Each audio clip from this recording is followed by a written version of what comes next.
உங்களுடைய மிகப்பெரிய விரோதி அன்கான்சியஸ்னஸ் தான். ஒரு சின்ன கதை.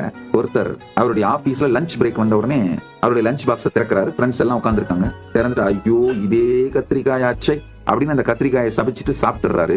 மறுநாள் லஞ்ச் பாக்ஸை திறக்கிறாரு. அதே மாதிரி அவங்க ஃப்ரெண்ட்ஸ் எல்லாம் உட்காந்துருக்காங்க. அடச்சி இதே கத்திரிக்காயா அப்படின்னு கத்திரிக்காயை சபிச்சுட்டு சாப்பிட்டுறாரு. மூணாவது நாளும் லஞ்ச் பாக்ஸை திறக்கிறாரு. அடச்சி இதே கத்திரிக்காயா அப்படின்னு கத்திரிக்காயை சபிச்சுட்டு சாப்பிட்டுறாரு.